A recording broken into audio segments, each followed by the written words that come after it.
sure that everything is doing what it needs to do. All right. So can somebody just check and make sure we're streaming on ONYX Pages on YouTube? I'm going to assume that we are. So for yes, we are. I can see us. Okay, great. So hi, everybody who's joining us through YouTube on ONYX Pages. As you know, my name is Njeri, and I am a member of the leadership circle of the solar-powered Afrofuturism slow reading group. The first selection for this year was Daylight Come by Diana McCaulay, and we have been for the past hour, although I think we need days, maybe months to unpack this book.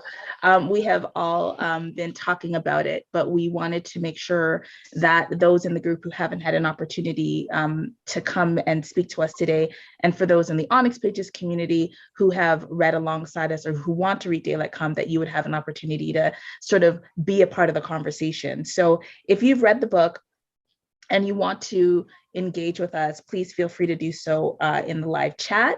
But we are mid-conversation. So we are going to continue our conversation here, and we're happy that you are joining us either in real time or afterwards. So Claire, you were right in the middle of talking about like, just giving your feedback. Was there more you wanted to say? I think the last thing is just agreeing with Akila about the dynamic of mother-daughter, which is such a, powerful story that we hear over and over again in different authors bringing that story to us, and this being one that was quite unique. So I just wanted to echo that with Akila. Mm-hmm. And then also the ageism in terms of like how people were so negative to the older generation, but then we also saw them replicating a lot of that relationships and dynamics with land and with each other. And so that, that kind of, that tension there. Yeah. I want to, go ahead. Oh, sorry. I was just going to say, Claire, that I loved your point too about the rate of change in terms of the climate change and the impact on culture. That was also another aspect of the novel that I liked and I thought was very pointed. Because actually I remember another person who is similarly engaged in the environmental field who had an issue, I think, with the rate of change. And they were like, well, this isn't accurate. This doesn't follow the models or whatever. And I thought, I figured that's intentional. And in fact, I remember recently, I'm going to get some of these details wrong, but I don't know if it was maybe the rate of ice melting in a particular region that came out in the news, and it said actually it didn't fit in with the models. It had actually accelerated far beyond what the models had predicted. So I also feel like it's not as implausible as we might think, and that like kind of depending on like models and things like that, as if they're, like clear records or prophetic is probably, that's only based on like knowledge that we have now. And like the world and the environment doesn't operate according like isn't dictated by that knowledge. So yeah, that's it. And I think it was also to drive home the point of I felt that the way in which she wrote that speed of change within the story was representative of her being like screaming in our ears and in our consciousness that there is no time. Right? When this really hits, we would not have time. And I think that's why, the way in which she manipulated time in the telling of her story was very intentional in order to convey that. So I like that as well. I liked the book, and so far it's my favorite book of the year. I'm still finishing another one, which might get there depending on how it ends. But I really, really enjoyed Daylight Come, and there's a part of me that kind of feels like, I kind of feel a little worried that my read was not critical enough. And that's, and that's good. That is good. That because I'm being challenged. And so I really enjoyed aspects of the story a lot, and I felt like just from a reading a book, literature, reading experience perspective, there are a number of things I loved about the book. I loved the pacing. I did feel like the ending was rushed, but I did really liked that. I liked the pacing. I liked that we spent enough time with Bibi and Sorrel in their normal before their journey. Yeah. I felt like there was enough time for us to understand Bibi's history. I like the change of the point of view. It helped me empathize a little bit more with Bibi. I like that Sorrel, and I just from a fan casting perspective, I kept on picturing Willow Smith whenever I saw Sorrel. Oh, yeah. And I just felt like I felt like we got enough. I got enough so that I could, enough context so that I could root for their relationship. And I was really rooting for Bibi and Sorrel throughout. And I was hoping that Diana would help us with this, because I mean, I have a challenging relationship with my mother. It's a good one, but it's definitely gone through estrangement. And I am attracted to stories that help us tease out mother-daughter estrangement and reconciliation. And Sorrel's anger and frustration, at the beginning, I was really worried that we were going to be given like a petulant teenager who like rolls her eyes and like, I don't care about you, mom, like, you know. But there were these tender moments. They didn't like get me to tears or anything, but right when they left and Bibi's like, there's this moment where I think Bibi's like, I might die, but Sorrel needs a better future, and this is the best I can do for Sorrel right now. Like her maternal instincts, even in this time of threat, were really touching to me. And when Sorrel was like, mom, not mom, but like Bibi, because she only calls her mom a couple times in the story, but like, Bibi, you can climb. And then when Diana's like, you know, Sorrel observes that Bibi is getting really thin and doesn't have a lot of muscle mass. And, you know, is she going to make it up this mountain? Like, will she be able to jump? Is she dead? Like whenever they separated, I was like, oh, and like, like in the rock crevice? Yes. I'm like, is Sorrel going to leave Bibi? Is that like, has Bibi, like how much of the anger towards the older generation has Sorrel absorbed? And when Sorrel meets M, and M's like, yeah, your mother's like in some rock crevice, so let's go. Like, she's the reason why, you know, daylight's coming, let's go, right? And she's like, I need to go back and get my mother. And there was this moment later on where when Sorrel realizes that her mom has been enslaved and she's joined the males, and, you know, Sorrel's like, my mother might be in this encampment, so don't kill her. Yeah. And somebody's like, well, how old's your mother? And she's like, my mother raised me. And raised was in italics. And I was just like, you know, our relationships with our parents, queer people, and often have a really fractious relationship with parents. And so that tension of like, yes, you've caused this world that we're now suffering in, but you raised me too. You know, you taught me how to use technology. You taught me, like, you gave me these practical skills, like bring the alga skin, but leave this, bring the batteries, but leave that. Like, she's still mothering in imperfection. And I found that building of that relationship to be one of the most compelling parts of this story. Absolutely. Yeah, I agree with that. Yeah, I agree with that. I also discovered a trope that I still need to like develop and potentially want to write about, that I can't stand. And that is queer by desperation, queer by necessity. And it's it's kind of like, okay, we're all like cis female, or we're all, and so I guess we have to be each other's lovers if we want to get anything going on.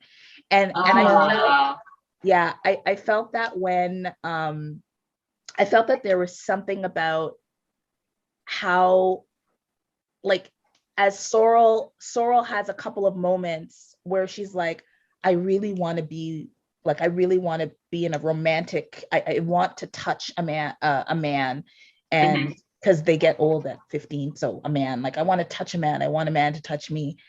And so we have like her talking about these urges, and then this like weird kind of sexual tension between her and one of the males. You know, the actually harmonic. two of them. Oh because, yeah, like yeah. That part of the story read very YA. I don't know if anybody else had that. Yeah, there was a very because like, I was like, it read very YA all of a sudden. I'm like, why are we dealing with a love triangle? Save your mother. Destroy the Diana's trying to sell some books. Yeah. Well, yeah, but it was a very Children of Blood and Bone moment for me, because in a bad way, because there was this moment where you have this, and I've seen this in a number of stories now, where you've got this very developed and passionate and textured relationship between two people who identify as women. And if you run that to its natural conclusion, it would make so much sense for there to be some measure of desire, or it makes more sense for there to be desire or connection or intimacy there. And then you have this like whatless young man who shows up, and all of a sudden it's like my heart, I released the breath I didn't think I had been holding, right? And I'm like, you showed up on page 165 of a 200-page book, but you've been building with this other person, and so it makes it unbelievable for me, right? And so I really struggled with what really read to me as like queer desire showing up all over the place in this book, but not being named. And then the author's insistence on making sure that we were all clear that M was a friend. I touched the back of my friend. I wanted to hug my friend.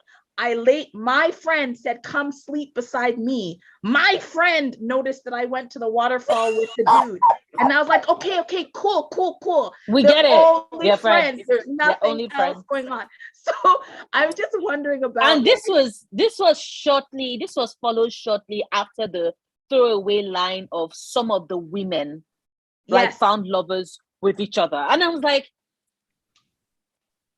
this is the end of the world. It's like they were out looking for breadfruit, and then they found like a lover under a rock. And I was like, why did we need that? And one of the reasons I really wanted to talk about that aspect, because there's so much to talk about in this book, but is because like Solar Powered, like we center queer experience, and there's so much sexual politics and relationship politics in speculative fiction, because the authors get to recreate a whole world, and they get to do all sorts of things, and they get to recreate gender. They have the option of doing all of these things. And where we have Diana, because I noticed the racial ambiguity here. And when I saw that the one character who we had to know was dark-skinned and Black, or was Black, was like a tormentor, and it was very confusing to me. I just noticed other things about the sexual politics and the relationship and how desire worked in that world. So I wanted to get anime actually that off my chest.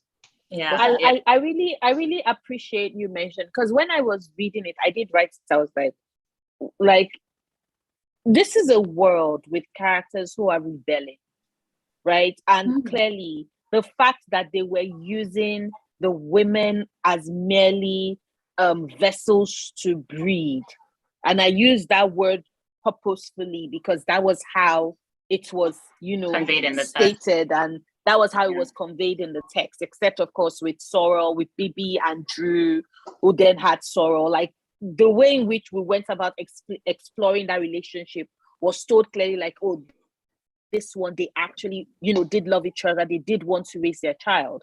But all I was just thinking is that if you have these people who have decided that, oh, we are not going and we are not following the mandated way in which this world seemingly wants to govern and rule over our lives and choices, is it not logical for someone to be like, you know what, this world also insists that so far as I'm a woman, although technically Diana kept using the word female, but so far as I'm a woman, you know, I only exist to be given to some dude, which I was not clear on. Yes, but I wasn't clear on. So the people who had their anger, the boys who had their anger issues bred out of them and became more warrior-like, or maybe became more warrior-like, I'm not even sure how that exactly worked. Were they the ones that were taken to the commune that we saw at the end of the book? Or were those totally separate people? I think that when boys came of age, if they showed that they had more of a predisposition toward violence, then they went to violence training. And I saw that as the evolution of police enforcement, right? / soldiers, warriors, right? So they go off and they get violence trained, which I think is like training in torture, training in weapons, training in all of those stuff. And they're actually bred to be more violent, and for that violence to be used in the interest of maintaining the social structure. The men, and this is where there was an opportunity here to comment on what happens to non-binary individuals, what happens to trans individuals in this world, or people who do not, like toxic masculinity had a role here. It was valued, but there wasn't enough development in terms of what happens to everyone else. So males who are found not to be as violent or as alpha are then left or intersex people. Like there was just sort of nothing, there was like no kind of complication. And I was very confused by that. It was very cis straight.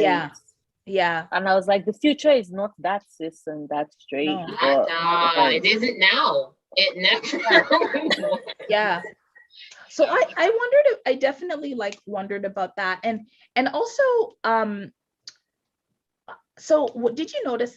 I'm sure you noticed this, but what did you think about this? So the I don't know how to describe this, but the biological categorization of animals, like those biological names or species names were used. So we didn't have dogs, we had canines. She didn't use cats, we had felines. She didn't have pigs, they were called porks. Cows were called bovines. Birds were called avians. And then women were called females and there are only a couple of situations where women are referred to as women, and that was by Cass a couple times. I think his name is Cass. And I thought that was supposed to be a moment where it's like, oh, they're not females, they are women. I'm like, are we having a moment? And then, so I just wondered about the effect of that from the reader's perspective. Did that do anything for you? I know for me, focusing on animals as ferals got me thinking about what would happen if the little dog that you have on a leash that you're feeding out of a can and holding in your purse was set free and allowed to exist in the world with humans without having to be subservient to them. Chihuahua would bite your face off, right? So the fact that they could be running around the mountains being chased by these mad chihuahuas, liberated chihuahuas who were hyper breeding, right? I was just I don't know why Chihuahua, but I was just thinking about all the animals that we breed now as pets, now domesticated, being ex-domesticated and now predators to us. I found that interesting, and so I wondered about that. What did you think about how animals and how they showed up in the story? Yeah, I mean, I want to say just one thing, which is dogs both domesticated themselves. Dogs and cats are as much responsible, not as much responsible, but they were willing in their domestication in a different way than say a cow or a pig or something else. But it definitely for me functioned to make them not that cuddly potential friend into very much other danger predator. Yeah, I think for me the only thing I thought about it was how humans were so much prey rather than predator, right? So that even birds, which are typically, like I'm thinking right now, every morning I hear them outside my window. It's also pleasant. They're flying around all cute. And I sort of take it as a good sign that like we still have the kind of greenery that would still be drawing all these birds, because I'm paranoid like that, I guess. But whereas in the book, it was pretty much, to me, it was a part of the whole, I guess, quote unquote, natural environment outside of humans being hostile to them, and them sort of like rarely even eating meat. And it felt almost like a little bit like I would think of like Tolkien, the Lord of the Rings, where he had the trees come up and like be alive and destroy like humans. Like that's kind of how I saw it. I saw it like as, because like pigs, like that was typically be domesticated, and the cows and stuff. But now, to eat them, it would potentially make them sick, right? Like it wasn't even necessarily a trusted source of food, the way it would have been in the, I guess. Go ahead.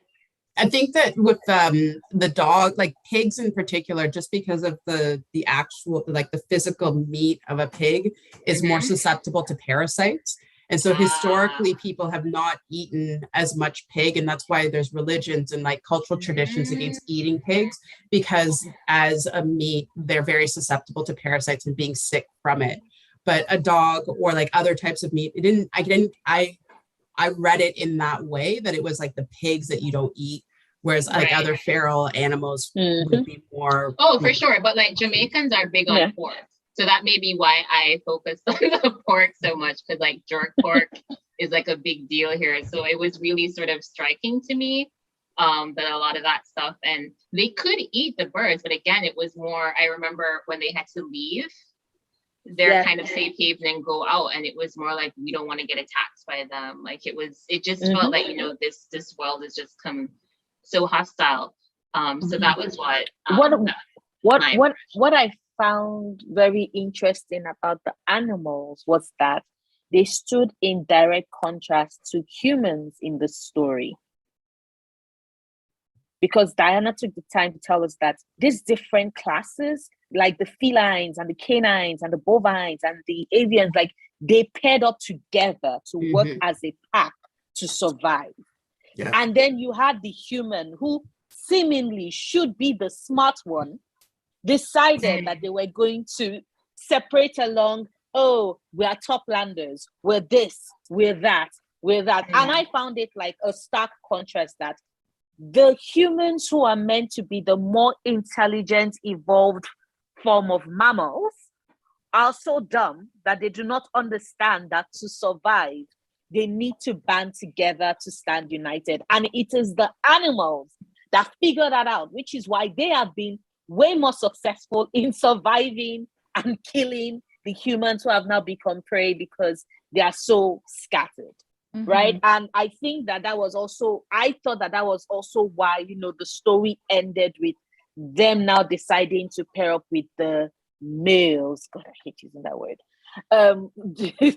They decided, to pair up with them and then pair up with so the final community that we are left with in the book is a mix of, old people and young people and men and women and disabled people and children, all of them in one community, the way they should have been, the best way to ensure their survival. And I think that was tied to the story, the theme of hope that Diana wanted to end the story with. So that was what I saw with regards, the animals and, humanity and how they played up.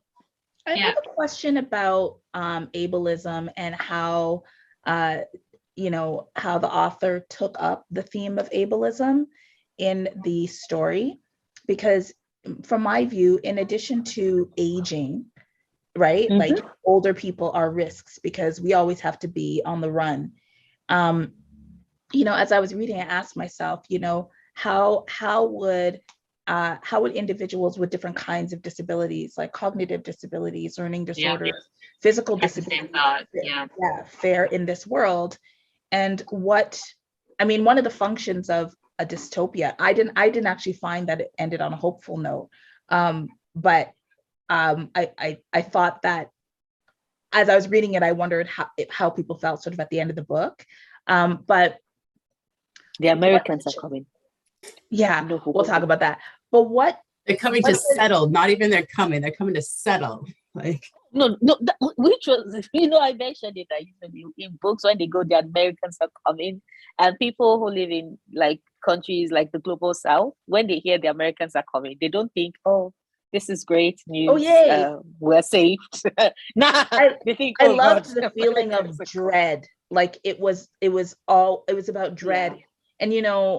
And in my context, I often have like situations where I hear people talking about going on vacation. Oh, I had a lovely, what'd you do over the holidays? Oh, I had a lovely, we went to Jamaica. We have this little spot that we go to all the time. And it's just lovely. It's in this secluded place. And, you have your own like private kitchen, and you have your people, people there who come in the morning, they leave at night, they make sure you're comfortable. You can rent out an entire villa. It was just beautiful. Like I just felt so relaxed, and it was a really great reset. Now I can come back to work all relaxed and whatever, right? And so like that, I encounter that, and my blood boils when I hear that.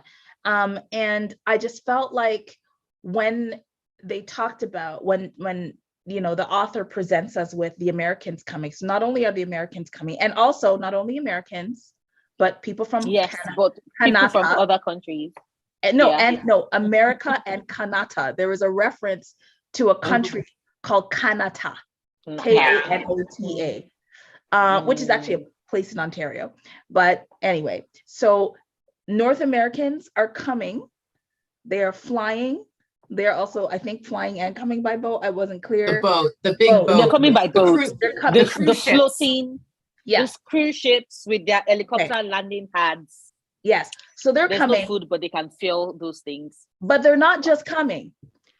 They're coming, but before they leave or on their way, they're getting rid of all the satellites, right? Yes. So there's no access now to the spotty internet. I want to talk about technology in the story, the role of technology, and access to technology, and how we feel about that given recent events. So the Americans are coming, all the satellites that folks are depending on in order to get information are going down, right? So they're going dark technologically, going dark as they say, and they're landing, right? And so what did you think about how the author positioned the characters against the West, right? Against North America? What did you think of that? What did it serve? Yeah, that's interesting. Well, I want to go back a little bit to an earlier question you had about like the scientific naming and classification, just to make the point that I actually found that after having read The Confessions of Franny Langton, which really pulled on a lot of 18th century Enlightenment scientific progress, and like really getting into categorizations and categories of like how they ordered the world according to this kind of taxonomy. That's the word I'm looking for. Yes. I actually, I think that contributed to how hostile the book felt to me. I felt in terms of the use of these terms, because because I connected them to this sort of body of scientific knowledge that has typically been so hostile to us, and especially here in Jamaica. I mean, in terms of that colonial history and that kind of extraction. So I think it added to just a general feeling of sort of discomfort about this vision of the world and what it means that this is like, it felt odd because it's like, it's this Taino renaming and yet also mixed with this weird Euro scientific classical kind of category language as well. That was like an interesting kind of contrast I haven't really thought through, but it was like something buzzing in my mind.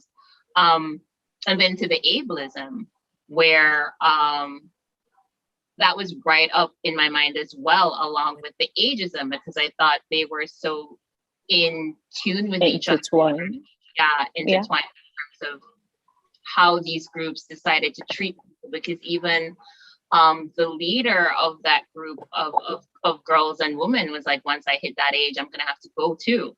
And then you see what happens to Bibi, where she goes and then she gets captured, and it turns into enslavement of, you know, the most vulnerable parts of the society, which is almost kind of a flip of what you would typically think when persons are looking for labor. You'd think it would be but it actually turned out to be the older ones who were caught in this situation, and that the leader was intentionally disabling them in order to keep them pacified. And I found that really disturbing, but I don't think I've spent a lot of time thinking about it too much to have very defined thoughts. But I do remember sort of finding it very troubling and sort of wondering what would older and or disabled neurodiverse people like think about in reading this book. And this is like what those characters, that's the fate of these characters. I was unsettled by that. But it was really, again, like this contrast of Jamaica and, or the Caribbean and the American. Sorry. It's Jamaica.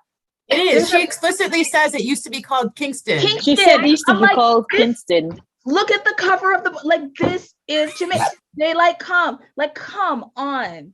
It's Jamaica. It's Jamaica. I found this contrast of like Jamaica and America also being very curious, and I wish that there was more done to detail sort of the escape of the rich and the white people versus who's left, because just like how Maya was pointing out, so much of what is seen as the United States of America is very much a part of the Caribbean. I remember reading this book by, is it Jessica Marie Johnson? And I'm blanking out on the title, but she actually kind of, I'm blanking out on the title, but she kind of, she does this sort of historical examination of women in what was then seen, I think, as French West Africa through the Caribbean to New Orleans. And it just showed like the whole connections there. I remember reading Root Magic, that is sent in, I forget which one of the Carolinas, I'm blanking, but was also, I recognized so much from it. So it was sort of, it was like a little weird to me to see this sort of marked definition between America and Jamaica, especially since we have a diaspora that typically is reported in the media, where the diaspora numbers are larger than the home population. Like, we are so entwined with the US, like majority of my close family members are in the US. And I kept on wondering, like, what is this America actually, quote unquote America, that's coming, and who's in it? Because like, we call Florida here Kingston 21, which is basically like it's a Kingston postal code and it ends at 20. And we call Florida 21 because it's practically us, and we're so it's that was something that I sort of, it's a short book, you know, I guess it's not what the book is about, but I found it really curious, and I wasn't really quite sure how to understand it. Okay, let me see if I can. Of course, I can't say I want to answer that because I'm not Diana. But there is something I've always thought, like somewhere at the back of my mind, and it's the same thing with my friends, especially since we started talking about, you know, climate change and just how worse it's getting, and the fact that we live in a world where the people who should care don't, and they only care about money.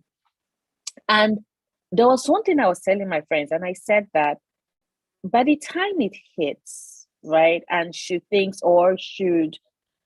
countries decide that they want to engage in senseless wars that makes zero sense and end up destroying themselves in some way, it is the countries that a lot of them left behind. It's the countries in the global south that they would come running to. Sure, because there's that all, you know, and I felt that was, I cannot presume to be able to know what's on Diana's mind, but I felt that maybe someone mentioned it to her, is something she's always considered. Because what they explained was initially, you know, is it Kanata or Katana? I don't know, what was it that you mentioned, Njeri? It was Kanata, yes. You know, by the time it was, because initially she have stated that they were all iced up. Yes. Right? And everything, and then they had built the walls. And it's clear that, you know, now they've run out of food. Maybe it is that, like, the ice is not all it was cracking up to be. And so they've decided that we'll try our hands at the sun. And I just felt like it was kind of, right. She says it's the fires were sweeping over the entire continent. And so we already see the fires in the West Coast, and they're devastating. Right. If you've been on the West Coast when there are fires going, you are choking, you are getting smoke, disease and so forth. And it's just progressively in an accelerated way than what we would expect. That is what has pushed them out of the continental North America. Yeah. So, and I get that, because that's sort of like our colonial relationship with these states, right? Like they've always been, you know, really kind of establishing themselves and having these extractive relationships, because unlike in US and Canada, where they decided to come and settle, like for us, it was just like having these little outposts where they can get the most out of it. And so they can leave it however they like, because that's not where they're settling, right? Like we are like the plantation prototype. So I got that, but to me, it's like, it's a lot more complicated now, because so much of us are over there. And we have like emotional, you know, cultural ties now to there. So even like the way how they thought about, like if you talk, like for just one big example, like dancehall music, which is, you know, Jamaican current thing, there are so many discussions about how are we even able to call it dancehall music, because it's so influenced by trap and hip hop, and it's becoming more of this fusion. There's like this constant discussion now. It was a little weird to me. She didn't like track it. So you kind of have to imagine like what would happen to sort of sever not just, I guess, physical ties, but also cultural memory ties, because the way how they thought about America, it didn't seem as if they had any connection to it. It was just like this. Oh, okay. There. But we've been going through over a century of integration. Like from Baptist movements that we've had here in Jamaica were helped started by African American people who came here. I mean, you have African American populations that are culturally entwined in Trinidad and Tobago now. Like there's just, it's like a real, like it's very interconnected. And I was just, it wasn't really said, and I guess I would have to fill it in, but I really wondered even about the way how they thought about America as this big bad West, because it's just so much more complicated now, you know? Like I think about the news and I see something that the US does and I'm like, man, like I wish they could get theirs and I can't. And then immediately I think, but my theirs is over there now. Like I can't. So anything, if anyone retaliates about anything that the US does, like that's my family getting it too. And that's the reality for like majority of the Caribbean. So much of the work. Go ahead. Sorry. Maya. No, I apologize for interrupting. I am just so thrilled about this that you're sharing with us, because it's so absolutely true. And so much of the work that I do in the classroom, when we're reading Caribbean authors, especially I teach Edwidge Danticat a lot. And the thing that I have to really stress with students and really ask us to reconsider and reconceptualize our thinking about is that the United States and America are not the same thing. And that, you know, what we know about America is that it's such this highly kind of creolized place because of these processes of colonization. You know, we are there, they are here, we're each other. Haiti is an American place, Jamaica is an American place. The Americas go from, you know, Canada to on down. Like this is, that our histories are inextricably connected because of all of these historical processes. And like you said, we can see this in the culture, in the languages, in the religions, like, and that's why, you know, when I teach about the South, the United States South, I really have to ask us to also think about the circum-Caribbean South, the global South, and how these all overlap in these palimpsests of histories and geographies. And so it's so interesting that what you're saying about the author kind of creating this separation where it feels entirely separate, because we know that there are so many ways that we've got strong connections in terms of the diasporas of these, island nations, and such a presence here in the US. And of course, what Njeri was saying earlier about people saying, oh, this is my weekend getaway. This is Jamaica's like kind of my place too, that I can just go and like, relax and be served and, and that kind of thing, that kind of entitlement to those spaces. So interesting to think about a future in which those ties seem to be forgotten. And as soon as, 2084. Yeah, I wasn't quite sure how to read it. I don't know if anyone saw it differently, but it was something that I was kind of like, I don't know. But this seems a little strange. I didn't see it as the entire population. I didn't see it as the entire population. I saw it because when it was that Sorrel was using the satellites to look at them, she noticed the fact that, some of them clearly looked more military and some of them looked more civilian. And honestly, I do think that the invading force is like, here is how we're saying it, right? If it is that, like, it's clear that Diana did not want to really explore these themes, like you mentioned. So I don't think she clearly considered that, but what about people in the diaspora? Because I'm certain that some of the rich people, some of the white and rich people that she stated had left at the beginning of the story. Because what I was wondering is, where did they leave to go to? Because clearly they left. And then what was the criteria? Like what was it? Because especially because of that separation. She didn't just say rich people of all races. She said white people and then rich people, which to me implied it's not just rich white people. It was like all the white folk. So what was it about all the white folk that had them be able to go, and then I guess everybody else was just rich? It was, and again, it wasn't, or I didn't pick up on any detailing that really gave me insight into, what that was. I want to pick up on a point here, because I think, Claire, you were saying that you could absolutely imagine this happening very quickly. And for me, I have heard, I know that there are people with big boats. They're preparing. I know folks with land and condos and space in the Caribbean, and that there is a deliberate attempt to ensure that there is another space to live and to go to, whether it's through what are timeshares, what are there are a lot of different ways in which people in North America and Europe, right? Like even if you look at Germany and Tobago, right?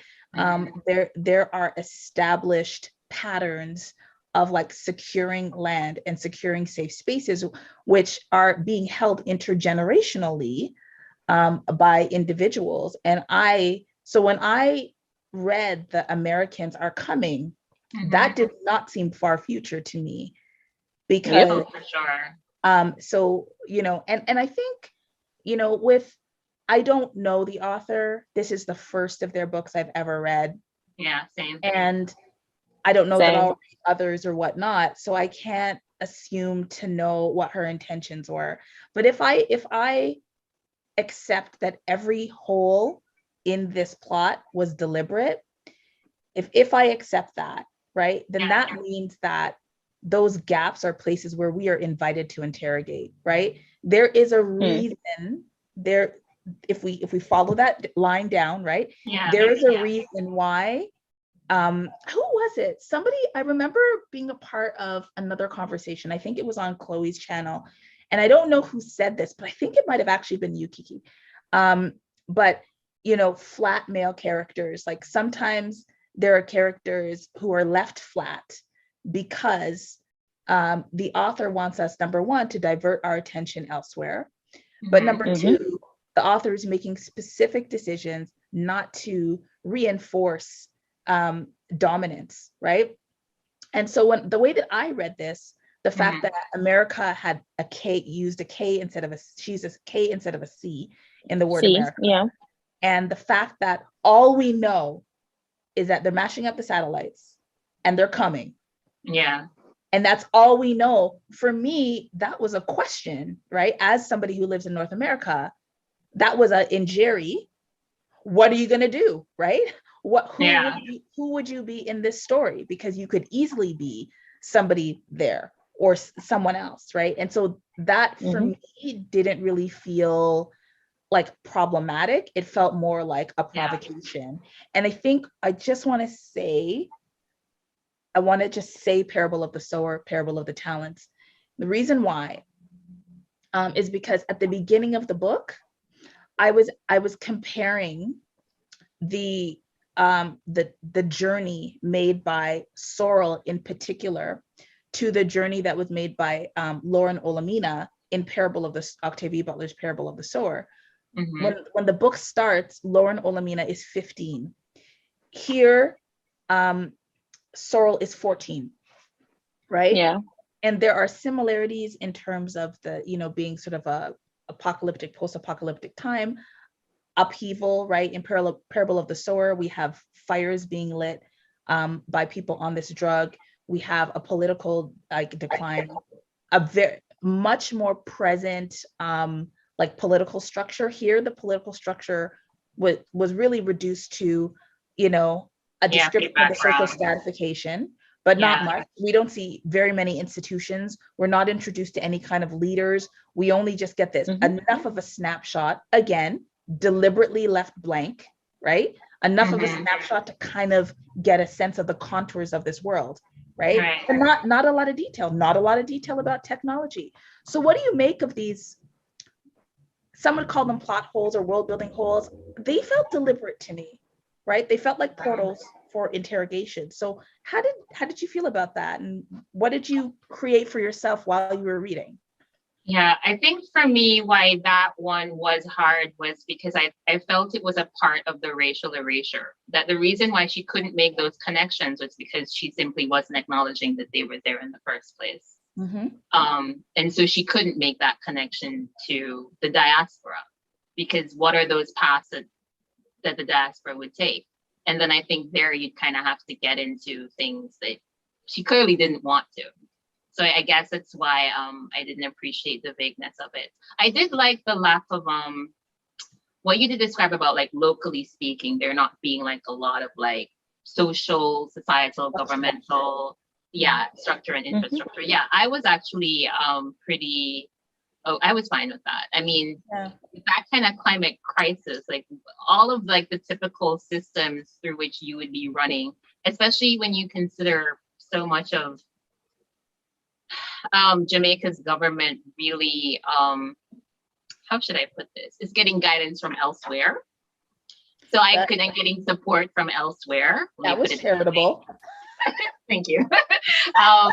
That if those ties were severed, then yes, they would have a huge problem being able to operate as they typically do. So that also, like, that was like, that made a lot of sense to me, or was like one way to go about it that I felt was plausible. Yeah. There were also the relics of like what the society was like. BB's job was at a university, you know, and it was like one of the last remaining jobs. And there's kind of a sense of like the hollowing out of those former institutions, but now you just rely on yourself, right? And it's this one little unit that has to figure out, like, mother and daughter, are we going to just status quo, or are we going to hope and dream for something better and go out there and try and be in the land, figure out, like, how are we going to figure this stuff out? Like, the story was really focused on, like, how are these two people going to try for more than what's being the relics of the society that's left? And it did feel very realistic to me that an authoritarian system would just come in quickly and impose itself. Like, I think one of the things that we see in like financial markets is that, you know, people are investing a lot in homeland security, national security, bunkers, you know, small arms and all of this type of stuff. The rich are preparing themselves to be able to insulate. And so I don't think to me, it feels like by 2084, things have like crumbled enough that, you know, some type of militaristic level that's very just like not really thinking. And then everybody else is just kind of trying to hold on to what they had before. And then other people are like, okay, how can I live outside of this? And in the context of living outside of it is you don't have a lot of the trappings of civilization, and you have a necessity to build a relationship with nature or to just exploit nature for whatever short period of time and then move on. And I don't know, I didn't read that as being kind of like becoming indigenous or primitive, but just the reality that like, if you don't want to be part of whatever relic system is there, you're going to have to fend for yourself. And I wanted to add, because I know that people who are coming into the conversation and watching it over YouTube, it's important for you to appreciate that in the period that before we turned on the cameras, we really canvassed indigeneity, we canvassed the use of terms like tribal and primitive and so on. And so you're coming into the conversation as after we've critically engaged that term. So to the extent that we're using it now, it's important to recognize that we you know, acknowledged the challenges and have different views on this term tribal. And interestingly, like Claire, I did not see the word tribal being used as a reference to the indigenous communities of the land. I actually thought that it was being used as a kind of like, I guess as a signpost to the reader that even in 2084, we still have people who have these really problematic views of what it means to not live in this capitalist society. And so I thought that the term tribal was slightly tongue-in-cheek, and that it was being used to describe people who, like, you know, chose to live off the grid, chose to find a way to like resist the culture. I think that the use of that term rendered a potential like political commentary more ambiguous, when had she used like another term, like I don't know which book it is, but there's a oh yes, I've been reading a lot of Octavia Butler, but there's like the resistors, like people who are resisting the status quo, who are living in their own communities. You know, had another term been used, then we wouldn't have had that kind of like, you know, discursive connection. And so I think that was a bit of a missed opportunity, but at the same time, maybe it wasn't, like, because now we are talking about it and asking ourselves, where would indigenous individuals actually fit in this story? Because it wasn't clear to me that there were any indigenous characters at all in this story. And in my mind, I'm like, listen, you all are here very self-absorbed in this world you've created. Meanwhile, there are actually likely indigenous communities that are just making sure that you don't know that they are there, because you're still in the process of mashing up your world, right? Even though you have all of these conflicts between you, right? There are more of us watching what's happening here. So I wanted to maybe offer that. We have only a few minutes. I had a question I wanted to ask. I don't know how everybody felt about it, so I wanted to ask it because I was thinking about it. Now, one of my favorite tropes to explore in stories is the Odyssey trope, right? And exactly how intertwined it is with self-discovery.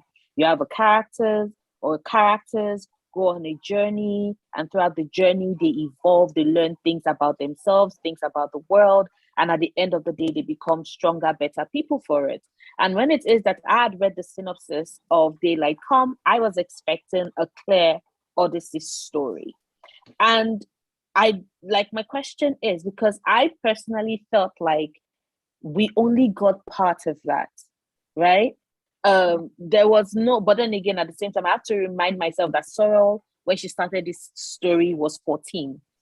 And by the time we end the story, she's 15. So there's a level to the amount of growth she could have. But at the same time, I consider it with something like the Broken Earth trilogy. And Esun and her daughter, who, by the way, was what, 8, 9, 10? And she had more of, like, at the end of the story, she was a remarkably different girl from the person who started it off. And I know we had 3 books to go on that journey with her, but I'll just want, because I wanted more of a character development from SOULar, other than, okay, so she's not as convinced that old people are unnecessary. She loves and respects her mom more, of course, but we already had like showings of that. Like, we could see glimpses of that on their journey anyway. And BB practically didn't really necessarily get much of a character development in the story, even though she too set out on a journey. And I was wondering if anybody else like caught that and what their thoughts were, or if you disagree. I would just love to hear your thoughts on that. Mm-hmm. I didn't read the synopsis. I tend to not. Like, typically, I just kind of skim for, like, is this something I absolutely don't want to read? And if I don't find anything like a red flag coming up, like, oh no, I just go. So I actually didn't, I don't know what was on the back of the book. So I didn't have any kind of expectations there. I was just kind of willing to go wherever the author was going. So it didn't, I mean, it definitely felt like she was dealing with like this part of the journey and this is all we're getting.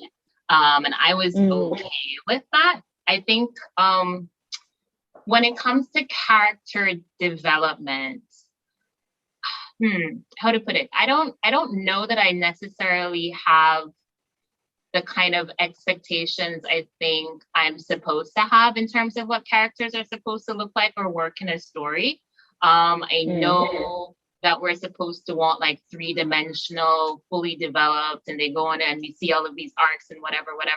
But I figure it depends on the kind of story that the author wants to tell.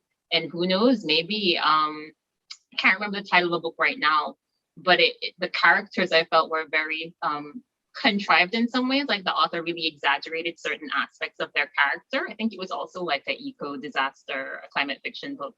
And it seemed to be like to achieve a certain effect, like, and I really enjoyed it. So I don't think, I would have loved more from BB, absolutely. Just because, oh gosh, I loved her so much. And I wanted to see more of what was going on with her, like, especially the Toplanders. So it's more like I guess, a greedy reader.